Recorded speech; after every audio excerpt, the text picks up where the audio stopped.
Hola, buenas tardes. Bienvenidos a todos y a todas. Yo soy Gemma Puig, coordinadora de rutasparafortalecer.org, que junto con el Profos, que ahora nos explicará Georgina, estamos haciendo este ciclo. Bienvenidos a esta octava sesión. Recordar que después del webinar, durante la tarde, colgaremos la grabación del webinar en rutasparafortalecer.org/recursos. Allí también están todas las sesiones anteriores, por si no han podido asistir a alguna de ellas, pueden recuperar tanto las grabaciones, las presentaciones, como los materiales adicionales que cada ponente menciona. Como las sesiones anteriores, Georgina estará recogiendo todas las preguntas, reflexiones, comentarios que hagan en el chat, como en el apartado de preguntas y respuestas. Y en esta ocasión, Paulina Castaño, la ponente de hoy de Fundar, nos ha pedido que puedan abrir micrófonos. Entonces pueden esperar a hacer las preguntas en el turno de preguntas y respuestas o las pueden hacer por escrito. Habrá las dos opciones. Quien quiera participar tendrá que alzar la mano en la casilla de participantes, ahí de pedir alzar la mano, y daremos turno de palabra. Intentaremos que las aportaciones sean breves para que puedan participar cuantas más personas mejor. Entonces, sin más, doy la palabra a Georgina Morales y que presente a la ponente que tenemos hoy. Hola, buen día a todas y todos. Nos da mucho gusto que se estén conectando y que nos acompañen el día de hoy. También nos da también mucho gusto, como decía Gemma al principio, que muchos se conecten desde diferentes estados de la República, lo cual nos ayuda justamente a llevar este tipo de procesos hacia los estados. Gracias también a los que se conectan desde la Ciudad de México. Profosc, como lo hemos comentado, es un proyecto para el fortalecimiento de las organizaciones de sociedad civil de GIZ en conjunto con la Secretaría de Relaciones Exteriores, específicamente con la de GBOSC, que es la Dirección General de Vinculación con Organizaciones de Sociedad Civil, y la MEXID. El proyecto Profosc tiene 3 líneas de trabajo. Uno es justamente toda la parte de fortalecimiento para la incidencia de las organizaciones de sociedad civil. El otro es el fomento al diálogo entre sociedad civil y gobierno. Y la otra línea de acción es justamente la parte de financiamiento a organizaciones y proyectos que estén implementando procesos de incidencia en las temáticas de Profosc. Derivado del proceso de fortalecimiento o la línea de fortalecimiento, hemos hecho esta alianza con Rutas para Fortalecer para generar este ciclo que tiene como objetivo generar un diálogo sobre el contexto actual en el que se encuentran las organizaciones de sociedad civil frente a la incidencia y luego generar una caja de herramientas que ayuden a las organizaciones a tener más noción sobre ciertas temáticas como la de hoy, que es muy específica, que se enfoca específicamente al presupuesto. Hoy tenemos a Paulina Castaño de Fundar, que es Centro de Análisis e Investigación. Ella es investigadora del programa de justicia fiscal. Lleva más de 10 años trabajando en temas de derechos humanos y migración, tanto en el sector público como desde la sociedad civil, así como en proyectos relacionados con el fomento cultural. En Fundar se desempeña como investigadora en el programa de justicia fiscal, colabora en los proyectos de publicidad oficial y presupuestos con perspectiva de derechos humanos.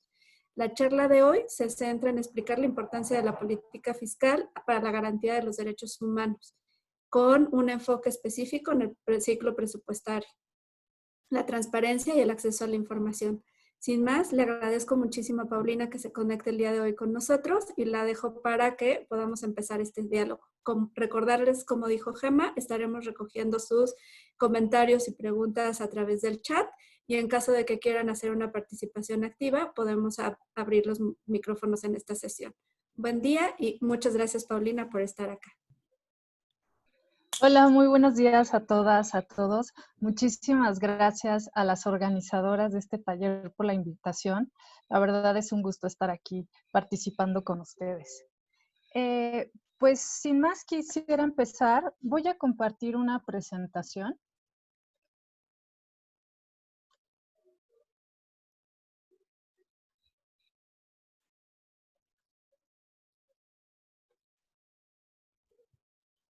Espero que se vea. Y bueno, la charla que voy a dar, sé que tengo 20 minutos y me llego a tardar, les agradecería mucho que me dijeran, porque si no me sigo de largo, ¿no?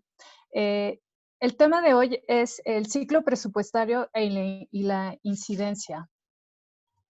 El tema de política fiscal es un tema muy abundante que no da para 20 minutos a hablar. Realmente podríamos estar una semana platicando sobre el tema de política fiscal y la incidencia y las herramientas que utilizamos para lograr hacer incidencia y lograr resultados en las políticas públicas para beneficiar hacia la población, ¿no? La política fiscal. La política fiscal es la herramienta más importante de política pública con que cuenta un gobierno para garantizar los derechos humanos, ¿no? Por lo que todo el ciclo presupuestario es fundamental para el desarrollo del ejercicio efectivo de los derechos humanos y el combate a las desigualdades, ¿no? En un momento más les voy a platicar como todo el ciclo presupuestario, pero sí que quede muy claro que la política fiscal, tanto la política de ingresos como de egresos, es fundamental para lograr hacer incidencia. Y es muy importante conocer el ciclo presupuestario para poder hacer una muy buena incidencia, ¿no? Una de las herramientas que nosotros utilizamos en Fundar es el análisis presupuestario. El análisis presupuestario nos va a ayudar a poder hacer incidencia con los organismos, las instancias de gobierno para lograr algunos fines determinados, ¿no? El análisis presupuestario y conocer las etapas del ciclo presupuestario y quiénes son los organismos involucrados, además de conocer los principales documentos que atraviesan la política fiscal y la información presupuestaria, es relevante para entender las prioridades de los gobiernos y las políticas públicas, ¿no? El presupuesto de egresos es sumamente importante, ya que en este documento de política pública se va a visibilizar el destino del gasto público y las prioridades gubernamentales, ¿no? Entonces, pues hacer un buen análisis presupuestario nos va a permitir monitorear la ejecución de los recursos públicos, ver cómo se llegan a reasignar los recursos, cómo se modifican en todo el año fiscal los recursos públicos, si existen subejercicios durante el ejercicio público, es decir, que no se gasten todos los recursos que estaban comprometidos, o bien cómo se está moviendo para determinar si hay una distribución equitativa o injusta de estos recursos disponibles y conocer cuáles son las razones de todo el movimiento durante el ciclo fiscal, ¿no? El ciclo presupuestario comprende 7 etapas. Es la planeación, la programación, la presupuestación, el ejercicio y control, el seguimiento, la evaluación y la rendición de cuentas, ¿no? Durante la planeación, que es la primera etapa, pues está orientada a resultados y debe ser estratégica, operativa y participativa. En esta etapa se identifican los objetivos que todos los programas presupuestarios en conjunto deberán perseguir y lograr, ¿no? El propósito de esta etapa es que todos los recursos sean asignados para lograr lo establecido en el Plan Nacional de Desarrollo. Algo que se me olvidó comentar es que todos los recursos destinados a programas y proyectos, servicios y bienes, infraestructura, pues tienen que estar determinados con la base es el Plan Nacional de Desarrollo, ¿no? Y todos estos recursos pues deben estar ejecutados conforme al artículo 134 constitucional, que menciona que tienen que ser ejecutados a través de eficiencia, eficacia, economía, transparencia y honradez. Esto no siempre sucede, pero es como lo ideal, ¿no? La segunda etapa del presupuesto, pues es la programación. En esta programación se definen los programas presupuestarios que tendrán a cargo las dependencias y entidades, así como los recursos necesarios para cumplir sus objetivos. Es muy importante esta etapa porque aquí se presenta un documento que se llama estructura programática. En esta estructura programática conoceremos cuáles van a ser los programas presupuestarios para ejercer los recursos durante el siguiente año fiscal, ¿no? Entonces, este documento se presenta en junio y es en junio cuando conocemos cuáles van a ser estos programas a los cuales se les van a meter recursos que serán ejecutados durante el siguiente año fiscal, ¿no? En junio se presentó y ya conocemos los programas, entonces sabemos qué programas van a tener recursos para 2021, ¿no? En este proceso se refleja en la estructura de la ley de ingresos, es decir, cuánto dinero es necesario recaudar y en el proyecto de presupuestos de egresos de la Federación, es decir, cómo se propone distribuir estos recursos, ¿no? Esta etapa de la programación concluye el 8 de septiembre con la presentación del paquete económico, en donde se presenta al Congreso de la Unión y es la Cámara de Diputados quien lo va a discutir, lo va a modificar y lo va a aprobar. Y es bien importante esta etapa del 8 de septiembre a diciembre porque justo es el momento en donde podemos hacer una mayor incidencia en el presupuesto, ¿no? La tercera etapa es la presupuestación, es decir, el presupuesto de egresos de la Federación, ¿no? El documento de política pública más importante de nuestro país, ¿no? En él se describen la cantidad, la forma de distribución y el destino de los recursos públicos de los tres poderes de gobierno, los organismos autónomos como por ejemplo el INE, el INAI, la CNDH, así como las transferencias a las entidades estatales y a los municipios, ¿no? Actualmente el presupuesto 2020 en términos netos son alrededor de un poquito más de 6 billones de pesos, ¿no?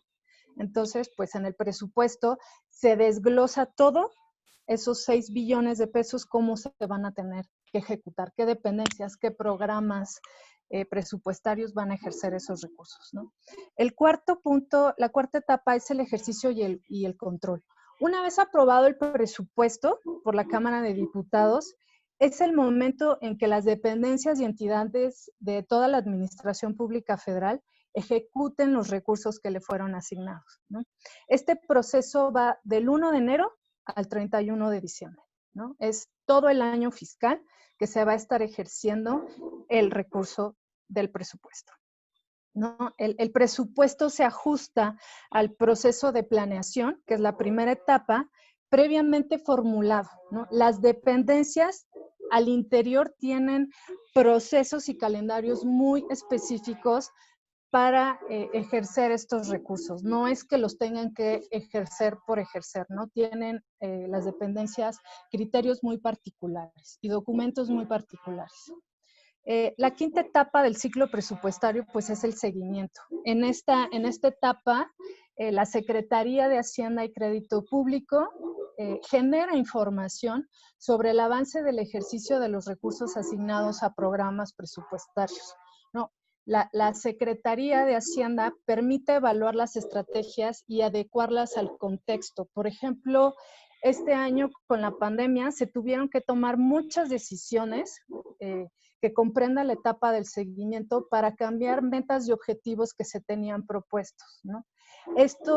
Estas modificaciones van a permitir tomar mejores decisiones con la información que se tiene del seguimiento y también ver cómo se están ejerciendo los recursos asignados. Y en caso que el contexto sea otro, a lo mejor es necesario reasignar estos recursos para cumplir metas y objetivos que se habían planteado en un inicio, ¿no? El seguimiento lo podemos hacer a través de los avances trimestrales, que son informes que se envían a la Cámara de Diputados y hay 4 informes trimestrales durante el año para ver el avance y el seguimiento a los recursos públicos, ver cómo se están moviendo estos recursos a través de todo el año fiscal. Estos informes trimestrales también son muy, muy importantes de revisar si uno quiere hacer incidencia.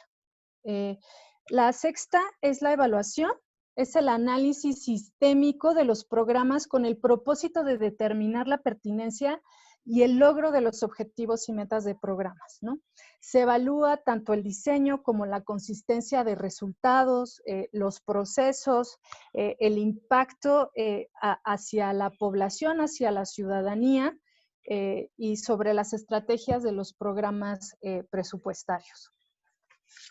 La última etapa que a mí me gusta mucho es la rendición de cuentas.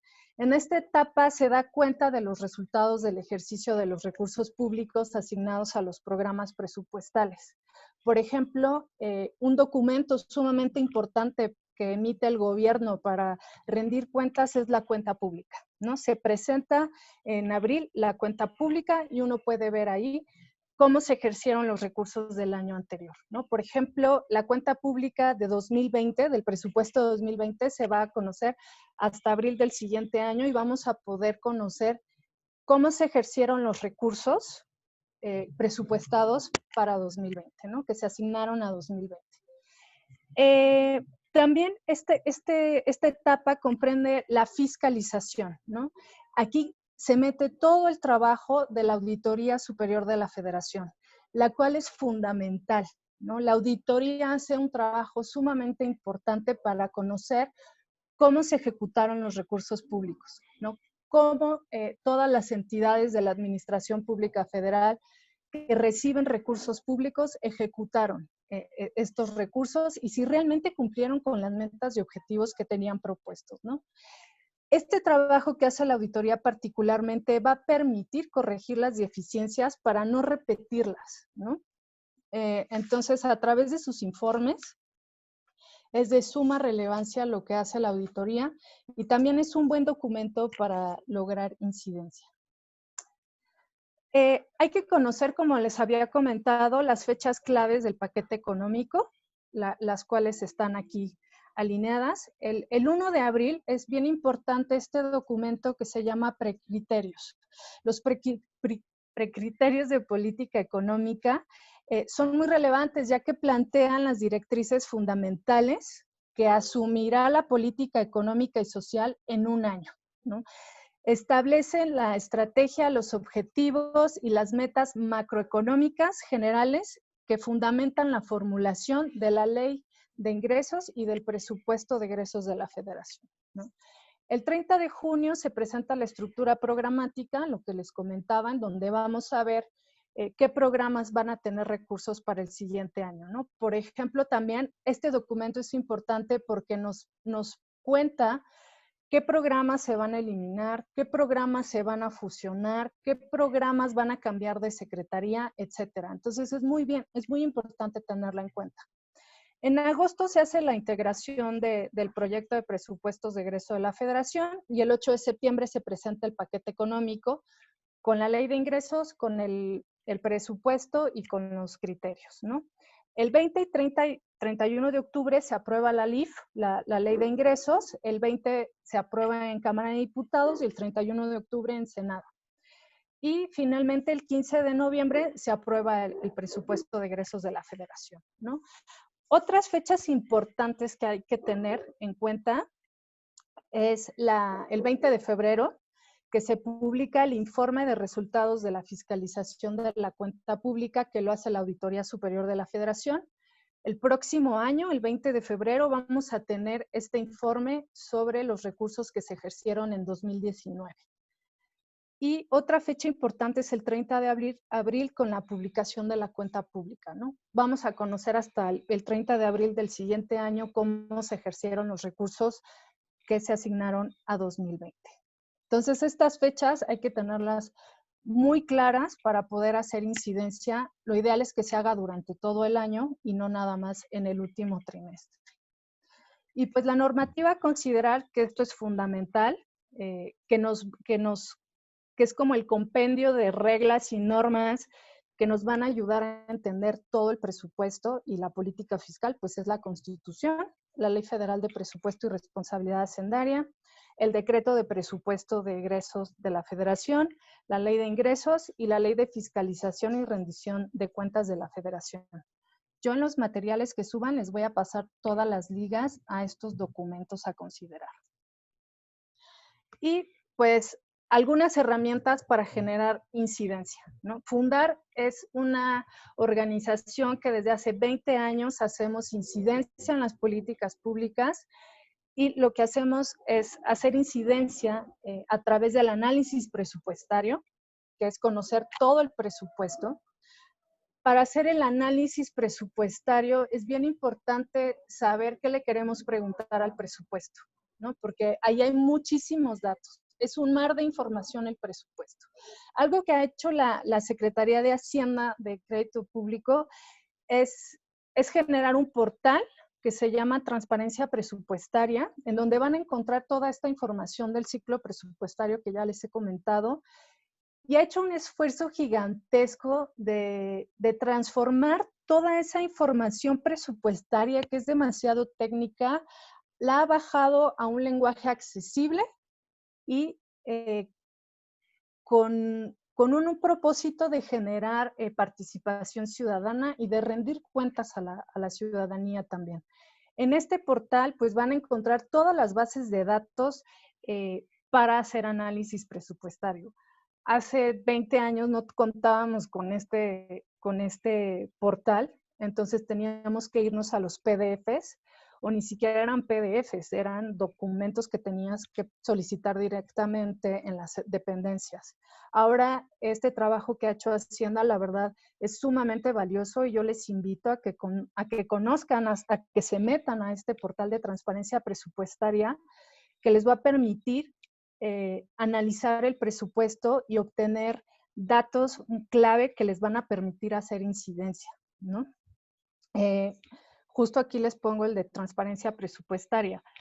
Cuando tenemos una pregunta que no tan fácilmente nos puede responder el presupuesto ni estas bases de datos, podemos hacer uso del acceso a la información, que es redactar una solicitud de información haciendo una pregunta muy puntual de lo que queremos saber y meterla a través de acceso a la información para que nos den respuesta. Es un proceso un poco largo, complicado, es muy tardado, pero al final pues es nuestro derecho poder acceder a esa información, ¿no? Otra herramienta que nosotros utilizamos es la revisión de auditorías y seguimiento de las acciones que emite la Auditoría Superior de la Federación, ¿no? La Auditoría Superior de la Federación hace 3 entregas de información. La primera es la última semana de junio, que este año no se hizo, no entregaron la información sobre el presupuesto de 2019 por todo el contexto. En octubre, a finales de este mes, vamos a conocer el segundo informe o el informe de la cuenta pública 2019 y la tercera entrega va a ser hasta el siguiente año, en febrero, donde nos van a entregar ya toda la información de la cuenta pública 2019. Y otra herramienta es incorporar la perspectiva de derechos humanos, ¿no? La perspectiva de derechos humanos es bien importante. El presupuesto se asigna para garantizar derechos humanos. Ese tiene que ser un propósito que no necesariamente se cumple, ¿no? Pero nosotros sí abogamos para que el presupuesto que se asigne, el presupuesto de la federación, sí incorpore una perspectiva de derechos humanos. Eso es algo que le ha faltado a nuestra política pública, ¿no? Y no solamente la perspectiva de derechos humanos, sino la perspectiva de género, ¿no? Poner en el centro a las personas en la elaboración de todo el presupuesto. Fundar tiene mucha experiencia, como les decía, en hacer análisis presupuestario y de transparencia presupuestaria para hacer incidencia. Por ejemplo, nosotros cada año elaboramos un documento en donde vertimos todos los vacíos que tiene el presupuesto y en donde vemos que no se están garantizando recursos públicos. Entonces, no sé, por ejemplo, en el tema de campo, analizamos cuál es la política pública del campo, ver si los recursos necesarios si son necesarios o si se están llevando a cabo de manera adecuada. Eso lo hacemos a través del análisis presupuestario.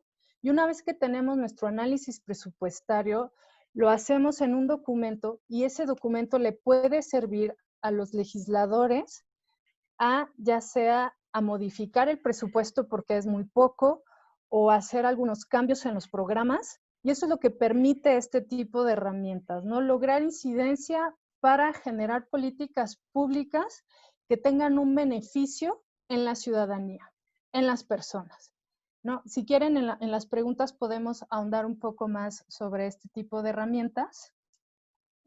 Y pues creo que ya para no quitar más tiempo, voy a quitar la presentación porque no veo listo. No Ok, sé si me tardé o me fue muy rápido.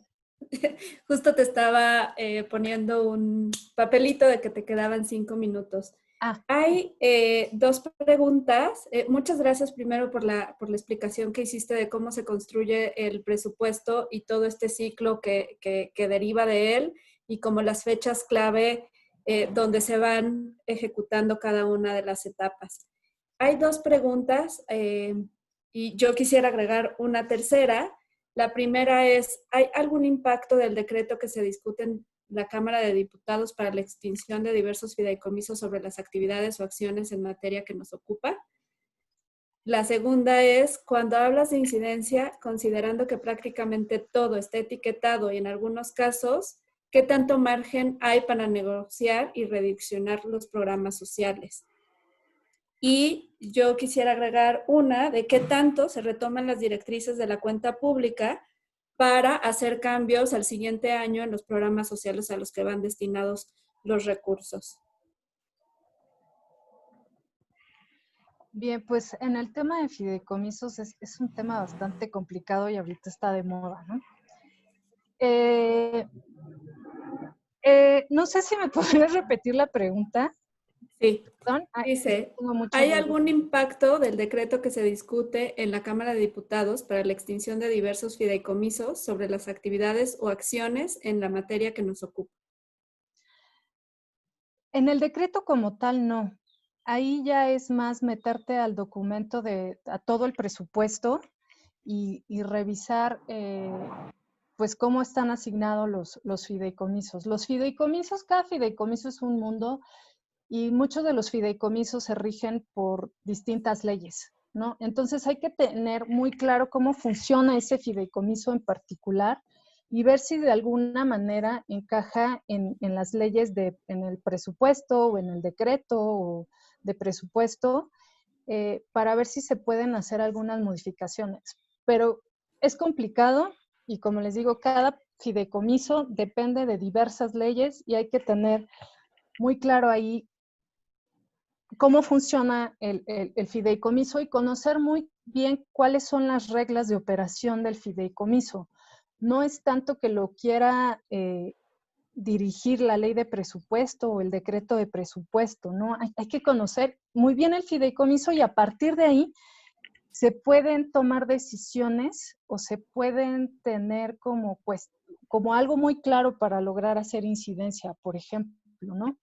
En este caso, pues fue el tema de fideicomisos que ha estado ahorita muy polémico.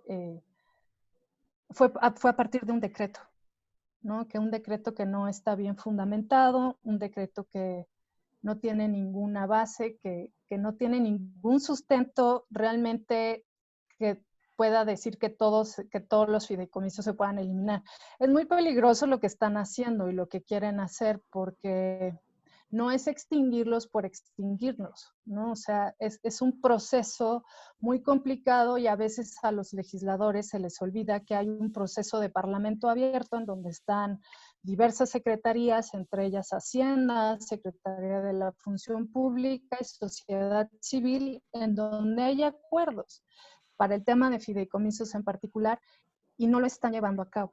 Entonces, a través de un decreto, pues quieren extinguir 109 decretos en donde van a afectar a muchísimas personas, ¿no? A periodistas, a científicos, a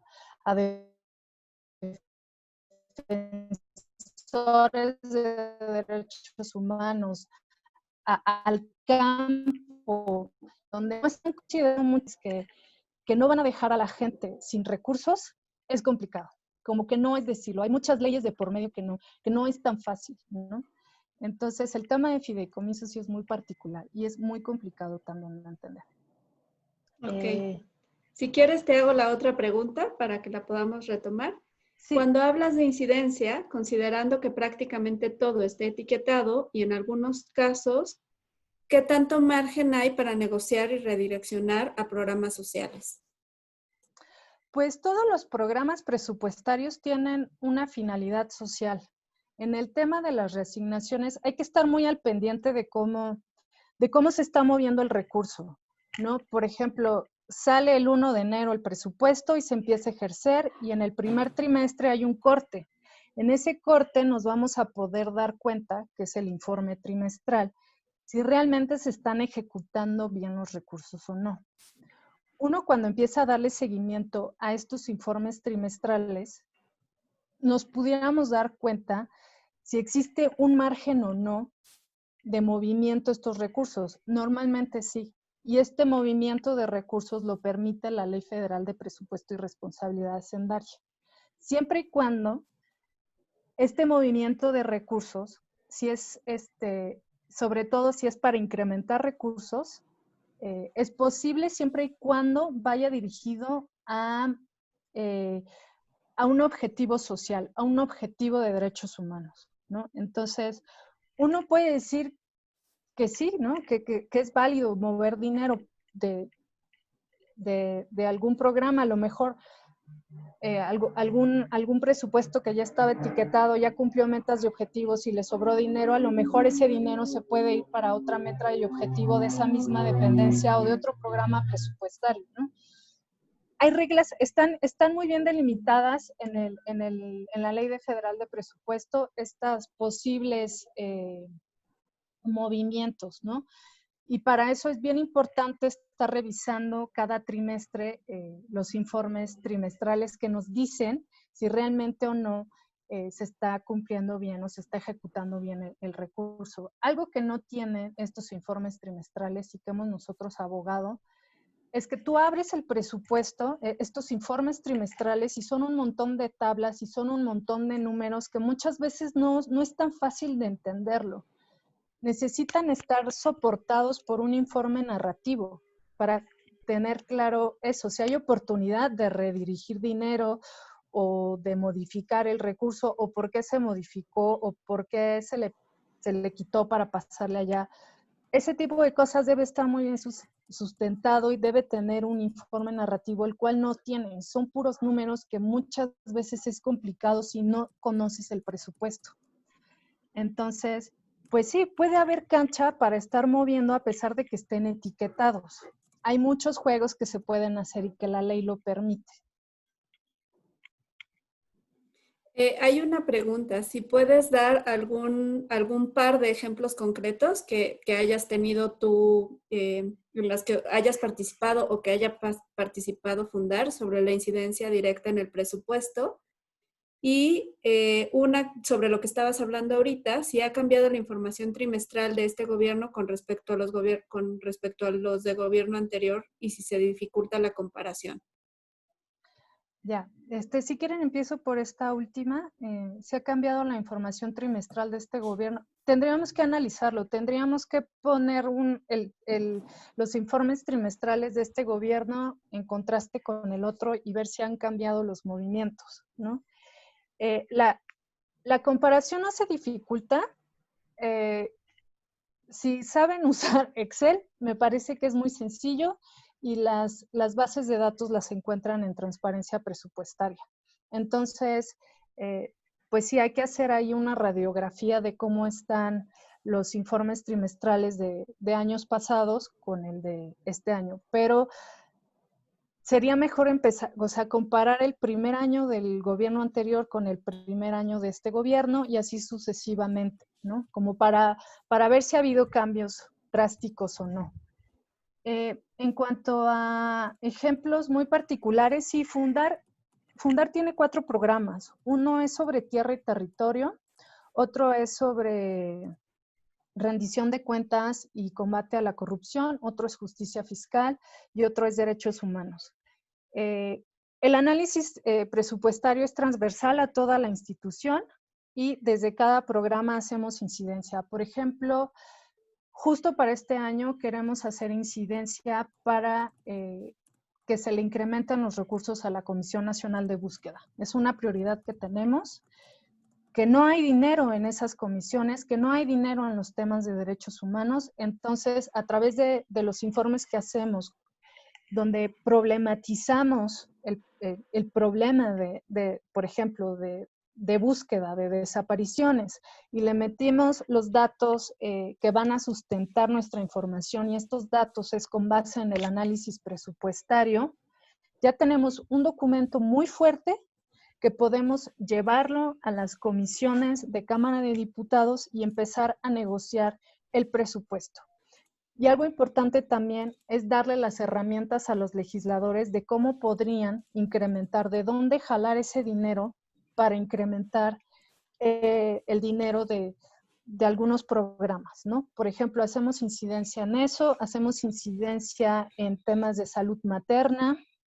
Me parece que por ahí hemos logrado el incremento de algunos programas que tienen que ver con el anexo 13, que es el de igualdad de género, y hemos logrado a través de todo el análisis que hacemos, no nada más presupuestario, sino de toda la problematización de algún tema y le metemos el análisis presupuestario, ahí ya tenemos un sustento y lo mismo, vamos con legisladores y empezamos a negociar el presupuesto.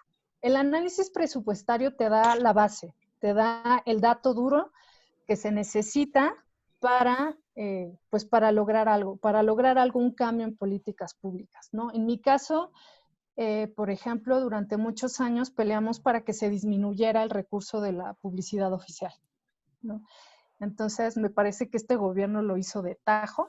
Las investigaciones que hicimos desde Fundar junto con Artículo 19, en donde desde hace más de 10 años evidenciamos que los recursos para publicidad oficial eran demasiados y no teníamos información de por qué había sobreejercicios de más del 70%. Llevamos a cabo toda esta investigación, le metimos los datos y cada final de año en la negociación presupuestaria llegábamos con los legisladores para esta información nos sirve para decir que no se están ejecutando bien los recursos destinados a publicidad oficial. Esto también porque no hay libertad de expresión en el país. Vemos que a las comunidades no llega toda la información gubernamental, etcétera. Hay sobreejercicios gigantescos, se están desviando recursos, necesitamos regularla, ¿no? Y a partir de ahí, de esos análisis que hacemos, también derivan en pedir que se haya una regulación o que haya alguna ley o que haya alguna política pública que no exista y que nosotros veamos que es necesaria de que se realice, ¿no? Entonces, gracias por los ejemplos. Hay otras preguntas. Una es, cuando hablas en la rendición de cuentas de un lenguaje sencillo, concretamente, ¿a qué te refieres? Es un mundo de información y en muchos casos con tecnicismos. Sí, la documentación, los documentos de política fiscal son sumamente técnicos, ¿no? Por ejemplo, en el caso de la auditoría, que realiza auditorías a los entes fiscalizados y a través de esas auditorías le manda acciones a los entes fiscalizados que tiene que hacer, ¿no? Como para justificar el por qué no se realizaron ¿por qué no se realizó de manera adecuada o por qué no se ejecutó de manera adecuada el presupuesto? Esos informes, cuando uno se mete además de que son de 200, 300 páginas en algunos casos, es información sumamente técnica, que no necesariamente es muy complicado de entender tantos números y tantas leyes que uno se pierda en esos documentos. Y no tenemos por qué saber de todos los temas. Entonces, nosotros hemos pedido desde hace muchos años a la auditoría que haga una especie de informe ciudadano, en donde en una cuartilla nos explique el problema de esa auditoría y que nos explique qué no hizo ese ente fiscalizado, en un lenguaje ciudadano, en un lenguaje accesible, o sea, que logramos entender sin tantos tecnicismos, que nos expliquen con peras y manzanas de qué se trata el problema. A eso me refiero yo con que se hagan informes accesibles, que estén a disposición de la gente y que se entiendan, porque pueden, o sea, lo que hace la auditoría son informes que son versiones simplificadas, pero sigue siendo esa versión simplificada sumamente técnica. Entonces, lo que les pedimos es, haz tu informe simplificado, pero todos esos tecnicismos los puedes cambiar por palabras que van a hacer entendible tu informe. Y eso va a permitir involucrar a la ciudadanía en el trabajo de la auditoría, ¿no? O sea, el que algo sea accesible para la ciudadanía va a hacer que la ciudadanía se interese por esos procesos. El ejemplo mejor es el de transparencia presupuestaria, porque no nada más es información accesible, sino que hacen documentos que son ciudadanos para entender todo el presupuesto. Hay guías ciudadanas para entender el presupuesto que están accesibles en ese portal de transparencia presupuestaria. A eso me refiero, a que la información técnica se vuelva digerible. Y eso va a permitir el acercamiento a la gente. Muchas gracias. Hay otra pregunta, dice, ¿sería posible, mediante normas o herramientas legales, pugnar por la no eliminación de programas presupuestos vía decretos? ¿Activar algún mecanismo para garantizar, por ejemplo, el anexo 13 al presupuesto? Pues el anexo 13 está dentro del presupuesto. Los anexos también son otra historia, ¿no? Hay, me parece, 13 anexos en el presupuesto que han servido, en su momento han servido porque son programas que tienen el objetivo de atender un problema en particular, ¿no? Por ejemplo, el de cambio climático son un montón de programas que van enfocados a combatir el cambio climático, ¿no? Y son programas que salen de toda la administración pública federal que van a atender ese problema. En el de género también, en el de indígenas también, en el de anticorrupción también. En el de anticorrupción es nuevo y son todas las dependencias que tienen programas que van a ayudar al combate a la corrupción. Pero no son recursos que hacen, esos programas van a atender a esa problemática en particular. Algo que le falta a los anexos es rendición de cuentas, pero los anexos forman parte ya del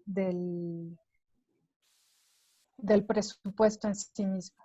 Y me perdí con la otra pregunta. Te la doy. Dice, a nivel estatal existen estas bases de datos. ¿De dónde se puede partir a nivel estatal para efectuar incidencia?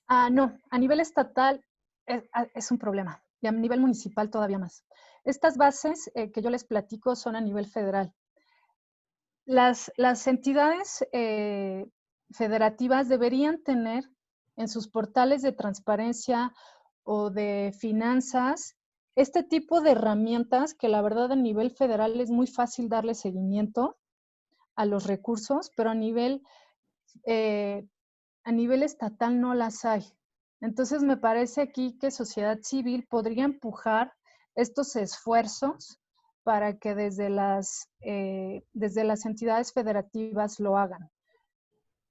A través de transparencia, o sea, sí es un problema de transparencia porque sí está la información, pero es a través de gacetas o a través de PDFs o a través de sus presupuestos ahí medio raros que ponen en sus páginas de internet, que la verdad muchas veces no son accesibles o la información no o sea, es muy desigual a lo que a lo mejor en su portal de presupuesto dice algo y en la Gaceta dice otra cosa. No sé, tampoco están homologados.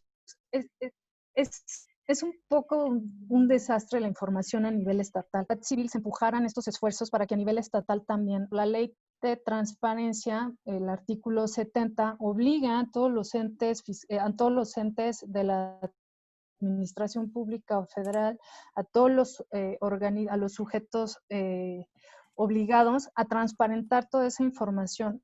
Entonces, yo no me he echado un clavado a a la Plataforma Nacional de Transparencia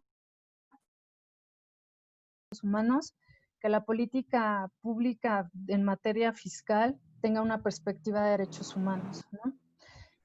Que lo que les platicaba, poner en el centro a las personas y que o sea, que el ciclo fiscal, el ciclo presupuestario contemple la participación ciudadana, cosa que no pasa. No pasa, entonces los legisladores deciden sin tener a la persona ahí que les puede decir si realmente ha funcionado, cómo están llevando a cabo el presupuesto. Otro de los proyectos que tenemos es el de privilegios fiscales, en donde ahí tuvimos un logro bastante fuerte sobre abrir las bases del SAT para ver a quienes se les habían condonado y a quienes se les habían cancelado créditos, ¿no? Quienes habían dejado de pagar impuestos a través de estos programas de amnistías fiscales que se hacían en cambios de gobierno, ¿no? Durante el primer año de cambio de gobierno. Ahí la verdad es que hicimos lo mismo, ¿no? Veníamos ya rastreando desde hace muchos años toda la problemática en el tema de impuestos y pues esos análisis que teníamos desde hace años los hacemos a través de las herramientas que les comentaba, sobre las herramientas de análisis presupuestario, análisis fiscal, acceso a la información. Aquí fue a través del acceso a la información, en donde en el tema presupuestario toda la información es pública. Es muy fácil encontrar información de la parte presupuestaria, pero en el tema de ingresos es muy complicado. No hay información, no hay un portal de transparencia en ingresos, por ejemplo, más que lo que hay en el SAT. Entonces, no teníamos información sobre quiénes habían dejado de pagar impuestos y metimos a través de una solicitud de información que eso se alargó un proceso de 4 años y demandas y amparos y etcétera, pero finalmente después de 4 años se lograron abrir esas bases. Eso es algo sumamente importante y relevante que se hizo a partir de las herramientas de análisis que nosotros hacemos, ¿no? Y lo que queremos es tener, ahorita uno de nuestros objetivos es lograr una reforma fiscal progresiva, ¿no? Entonces estamos trabajando en ello. El presidente ha dicho que no va a haber una reforma fiscal, por lo menos no en el primer trimestre, pero creemos que tampoco la van a impulsar en los próximos años, pero sí queremos que eso pase. Se necesitan reformular muchas cuestiones en materia fiscal. Entonces, pues tenemos esos proyectos, pues ustedes pueden meterse a la página de fundar.org.mx y ahí van a poder ver todo lo que hemos estado haciendo en materia fiscal. Ok, muchas gracias. Te doy un comentario y 2 preguntas más. Estamos un poco cortas de tiempo, pero espero que lo logremos. El comentario es importante que exista seguimiento a las recomendaciones de los informes de la ASF. Algunos programas siguen arrastrando deficiencias, sobre todo los que no cuentan con reglas de operación. Y las 2 preguntas, ¿el portal de transparencia presupuestaria es nuevo en este gobierno o ya venía desde Peña Nieto? Y la segunda es, ¿existe algún porcentaje mínimo o rango de gasto público vinculado a políticas públicas, por ejemplo, equidad e igualdad de género o en educación superior? Ok, son muchas preguntas. En el tema de transparencia presupuestaria, no, el portal tiene ya muchos años, tiene muchísimos años. Me parece que se impulsó, creo que ya en 2006, por ahí, empieza a haber ya información en 2006, me parece. Entonces ya tiene muchos años, no es algo nuevo. Y ha hecho cosas como que cada año van sacando más cosas y más información, y eso es algo muy importante. También estaría bueno que se metieran a revisar ahí los cursos que tiene transparencia presupuestaria. Hay algunos que son muy básicos para entender el presupuesto y creo que duran 3 semanas, algo así, y son gratuitos. Entonces estaría bueno que por ahí se echaran un clavado. En el tema de las auditorías y el seguimiento a las recomendaciones, sí, es un tema. A mí me gusta mucho. porque no es tan fácil de entender cómo funciona la auditoría. Y no nada más emite recomendaciones, se emite ciertas acciones que son muy diversas y entre ellas están las recomendaciones. Es muy difícil darle seguimiento a las acciones de la auditoría, porque tienen un sistema público de auditorías, en donde tú metes la clave de la auditoría o el nombre de la auditoría o la palabra clave y te baja toda la información. Y ese sistema público es muy complicado, pero tiene la información relevante de por qué se hizo esa auditoría, ¿no? Que sigue siendo información técnica. Pero ya para el seguimiento, ese sistema no contempla el seguimiento. Te tienes que ir a los informes que se mandan a Cámara de Diputados y está rastreando clave, aparte son claves gigantescas, está rastreando cómo va el seguimiento. Esa parte le ha fallado a la auditoría. Entonces, es muy complicado. Darle seguimiento a una acción de una auditoría te puede tomar hasta 3 horas, ¿no? Para encontrar la clave. Una auditoría puede tener 200 acciones. Entonces, si tú quieres darle seguimiento a esas 200 acciones, pues ya perdiste como 6 meses de tu vida, ¿no? Pero es algo que sí es importante y que tiene que mejorar la auditoría, porque son esas mañas que a veces tienen las instancias públicas como para no encontrar tan fácil la información, pero es sumamente relevante. Si ustedes tienen tiempo y ganas, les va a gustar mucho el trabajo que hace la auditoría. Otra de las preguntas era si existe algún porcentaje mínimo o rango del gasto público vinculado a políticas públicas, por ejemplo, igualdad o equidad de género o en educación superior. Pues no hay tal cual, o sea, no. Algo que les comentaba es que nuestro presupuesto no tiene perspectiva ni de género ni de derechos humanos, y eso es algo que hace falta. Algo positivo es el anexo 13, que fue el primer anexo que se elaboró, en donde participó Fundar y lograron este anexo, pero una cuota tal cual, no. O sea, es algo que se necesita pelear, ¿no? Okay. Meter ahí esas perspectivas. Hay otra pregunta. Si Fundar apoya o asesora a las organizaciones de sociedad civil o tienen algún protocolo para solicitarles colaboración.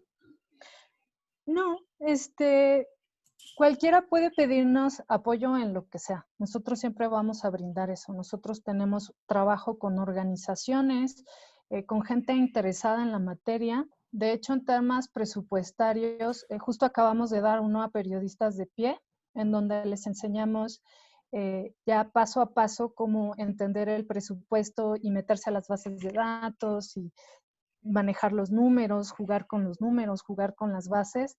Entonces, cualquier organización que necesite apoyo para eso, nada más es contactarnos. Nosotros siempre vamos a tener disposición para apoyar a las organizaciones. Es algo que nos gusta mucho, sobre todo en el tema presupuestario y en el de acceso a la información. También les enseñamos o les facilitamos cómo hacer una buena solicitud de información, porque si uno pone una coma donde no va, ya perdiste 3 meses de tu vida esperando esa información, ¿no? Entonces, sí, con mucho gusto con que nos manden un correo. De hecho, en la presentación que les van a mandar, ahí está mi correo y nos pueden escribir. La verdad es que es un tema que da para semanas, ¿no? Nosotros dábamos talleres de una semana casi todo el día para que la gente saliera entendiendo el presupuesto y contando con esa información para lograr hacer una buena incidencia. Ok, muchas gracias, Paulina, por ese ofrecimiento. Hay 2 comentarios más con los cuales yo cerraría y por si quieres hacer tú alguna alusión a esos comentarios. El primero es, habría que hacer incidencia para que simplifiquen los informes de la auditoría, ni los congresistas logran darle seguimiento. Y el segundo es, podríamos unir esfuerzos para la iniciativa actual de la ley del ISR que afecta a las donatarias.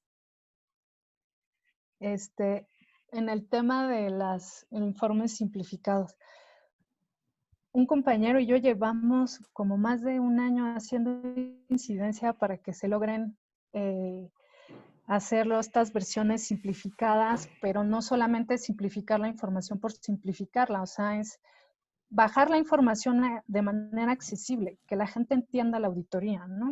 Ese informe de auditoría. Y esta incidencia justo la hicimos haciendo una comparación entre varios países a nivel regional que tienen buenas prácticas en cuestiones de fiscalización. Hicimos un estudio en donde nos metimos auditoría por auditoría como de 8 países, incluyendo Estados Unidos. Estados Unidos tiene muy buenas prácticas en materia de fiscalización y hace unos informes ciudadanos muy bien. Les tomó 10 años lograr hacer eso. Y nosotros fuimos con nuestro informe a la auditoría y les dijimos que todos los beneficios que pueden lograr teniendo estas versiones simplificadas ciudadanas. Pero también es difícil, ¿no? Falta mucha voluntad política, no solamente por parte de la auditoría, sino también de los legisladores. Y ahí está la Comisión de Seguimiento de la Auditoría en el Congreso y pues es una comisión que no sabemos muy bien qué está haciendo, ¿no? Como que todo el trabajo que ha hecho la auditoría lo debería retomar el Congreso para no caer en las mismas fallas al momento de elaborar el presupuesto, pero tal parece que luego no hacen esa chamba, ¿no? Entonces, pues hay que seguir ahí picando piedra y pues vamos a seguir ahí picando a ver si en algún momento logran hacer informes ciudadanos como los que queremos que hagan. Muchas gracias, Paulina. ¿Tendrás algún comentario sobre la ley del ISR que afecta a las donatarias? Ahí sí les fallo. El tema tributario no es mi fuerte, lo llevan otros 2 compañeros, pero les puedo dejar la información sobre el tema de la ley del ISR, ¿no? Como que yo estoy más del lado presupuestario y mis otros 2 compañeros más del lado de desigualdades y de política tributaria. Pero cualquier duda en temas presupuestarios o de fiscalización, con muchísimo gusto les podemos ayudar. Incluso si quieren aprender a usar el sistema de seguimiento a auditorías, que es complicadísimo, nosotros ya tenemos varios años utilizándolo y pues ya se nos hace un poco fácil. Muchas gracias, Paulina, por tu tiempo y por esta charla tan reveladora. Tienes muchos comentarios agradeciendo y felicitando la exposición y la labor que realizan desde Fundar. Hay alguna que dice cómo podemos unirnos en defensa de las donatarias. Creo que sobre todo las organizaciones como Appleseed y Unidos que están trabajando justamente en revisar esta parte tributaria como mencionaba Paulina, ¿no? Sería importante poderse acercar a ellos. Trataremos a lo mejor de poderles dar algunos datos sobre ellos en las siguientes sesiones. Ya estamos por finalizar. Le agradezco enormemente a Paulina la claridad de esta charla y también decir que, como ella ha remarcado, justamente Fundar trabaja en alianzas con las organizaciones para poder generar los procesos de incidencia, lo cual es muy importante a resaltar, dado que cuando uno trabaja en alianza, lo que se abona a eso es que desde diferentes entidades se pueden compartir justamente los quehaceres.